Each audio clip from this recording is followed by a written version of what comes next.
All right, welcome to Talk That NOLA. This week, we are kind of taking a look at some of the people and organizations that have been impacted most by the pandemic. It's been a year since the world pretty much shut down. Things changed. Everyone had to go back to being in hibernation inside. And one organization we're checking in with is the Jehovah's Witnesses in the New Orleans community, who are often seen offering literature and doing ministry in various places throughout the city.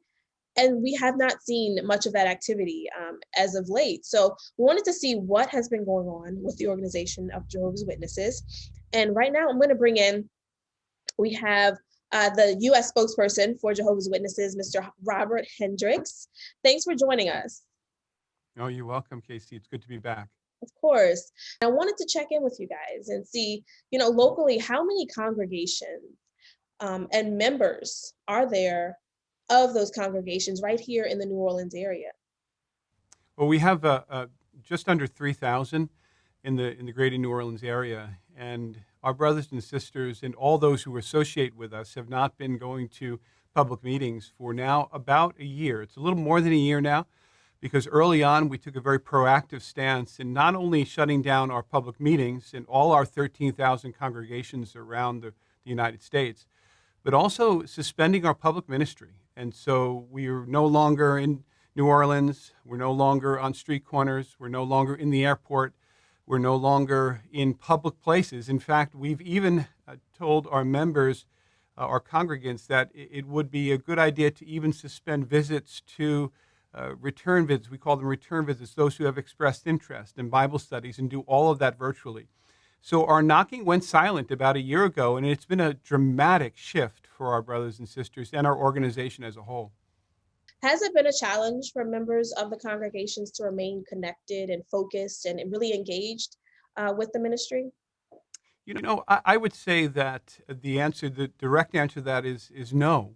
But I think we have to back up a year, because a year ago, I think all of us were feeling very differently. We were feeling that way because most of us, like myself, grew up knocking on doors, going to public ministry, going to public meetings, never really contemplating a time when our organization would say, stop.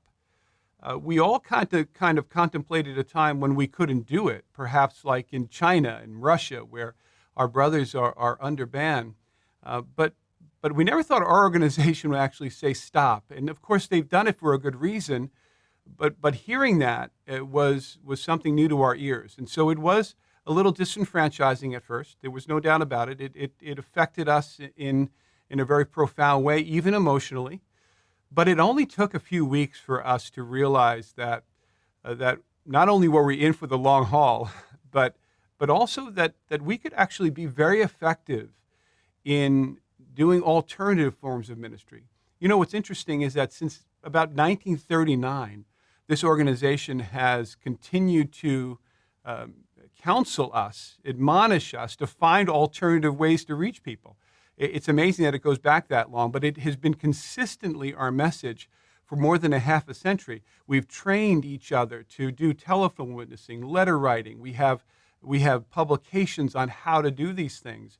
We have asked our members, our congregants, those who participate in the ministry, or we call them publishers. We've asked them find alternative ways to reach people, because people aren't home anymore.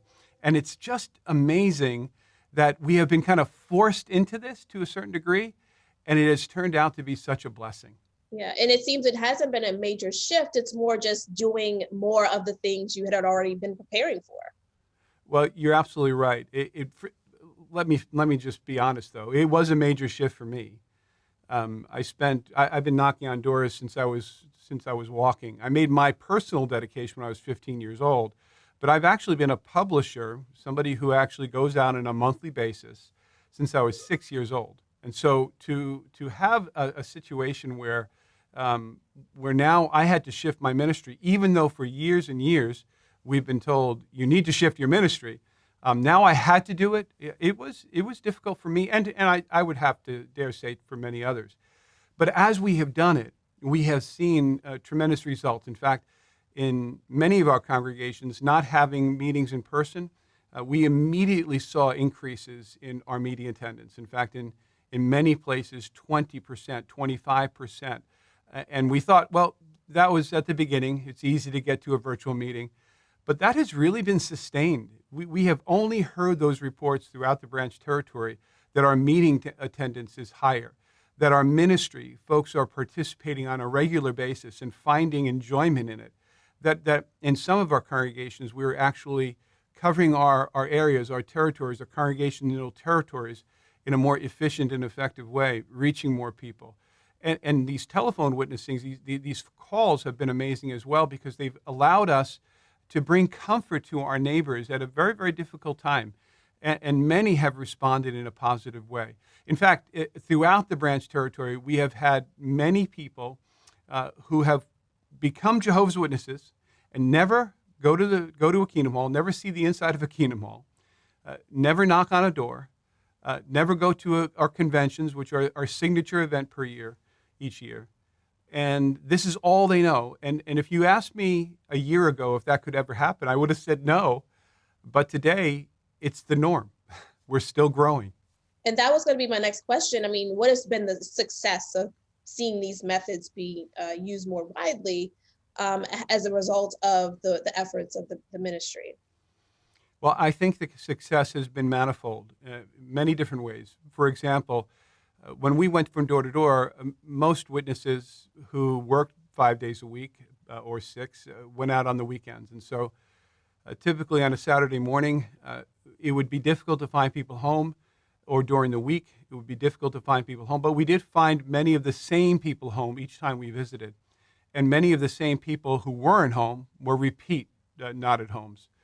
And so now I think not only are we reaching those that we would typically have reached, but we're reaching a whole new world, a whole new subset of community. And that has been a great blessing. We've also been able, at our virtual meetings, to embrace a whole new part of our congregation in a different way. For many years, ever since I was a kid, we had a call-in number. So people could call in, our dear ones we called them shut-ins, but they might have been disabled or elderly or sick, or maybe staying home because of sickness, or maybe limited mobility, whatever it is. They would call in, and it would actually be very good. They'd have an app sometimes on their phone, and it would be a good, clear connection. But we couldn't see their faces. We couldn't associate with them, and very rarely did we ever hear their voice. So all of a sudden now we have all of these folks. It's almost like being reintroduced to your family. And not only being able to see them a few times a year by getting over their house or connecting with them in some way, but being able to see them every week, twice a week. And then going in breakout rooms, not only being able to see them, but also hear them so they could express their faith, because our meetings are basically discussion-based, 80% of our meetings. And then being able to go into breakout room and being able to spend time with them, even if they don't have their camera on, because sometimes that happens. But hearing their voice, talking with them, it's been encouraging to all. And even though there has been a level of Zoom fatigue for most of us, all of us have prayed to make sure that we are participating, because we have been upbuilt by it, and so have many, many others. So those have been benefits I don't think a year ago we could have ever imagined. Yeah, I do want to take one step back and talk a little bit about the organization and why the decision was made in the beginning a year ago to switch to a virtual platform and to suspend the public ministry. What was some of the reasoning behind that? Well, I think the reasoning was love. So people wonder, why do you come to the doors all the time? It's love. We love our God, and we love our neighbor, and we love what we have learned. And so it motivated us to come to them, to go to them, to invite them to our public meetings at no cost, no collections, to invite them to our conventions, to invite them to our very special day, our memorial each year. It was motivated by love. The very same thing that motivated us to go to them motivated us to not go to them, because we love them, and we saw. There's a proverb that says, wise is the one who sees the danger and conceals himself.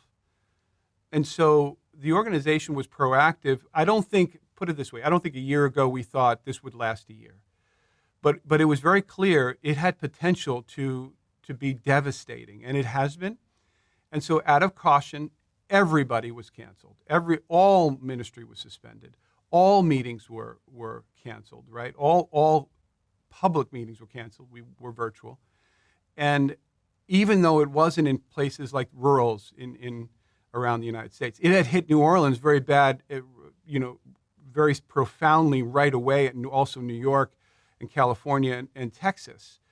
But it was clear that a pandemic is a pandemic. It spreads. And the last thing we would ever want to do is bring a pandemic, bring this deadly disease to our neighbor, or take it away and bring it to our families or congregation. So that speaks to our view of life. You think about Jesus and his Father's view, the Creator's view of life, and life is sacred. Losing one life is one life too many. And we recognize that we could still worship, we could still preach, we could still show love, even if we didn't have a building to do it in, even if we couldn't go from door to door. Because spirituality transcends the building. And spirituality even transcends face-to-face communication. It can, and it is proven to be that over the last year. Yeah. And, looking forward, let's reality is things are opening up. Businesses are getting back to normal. Governments are allowing fewer restrictions and things of that nature. Will you, as an organization, kind of follow that trend, or will we ever see witnesses return to door-to-door knocking and offering literature at carts in the city again? Our hope is that we do see that again in the future. But at this moment, right now, we don't see that in the future, because the future is something we can't predict. We're not prophets, and neither are health experts. And what we do know is that the disease has crested or has plateaued over the last 6 weeks, but this week has spiked again. And that's exactly what experts said would happen, that we would see these variants take hold, like in New York City. One report said 39% of those who have been infected with a variant. 39%, same is true in Florida. And so we're going to be very, very careful. We're not going to risk our brothers and sisters, our neighbors, just because we have a personal preference. Our principles, the principle of love and sacredness of life, has to transcend our personal preference. We have to put it before our preference, even though we have a desire to see each other again.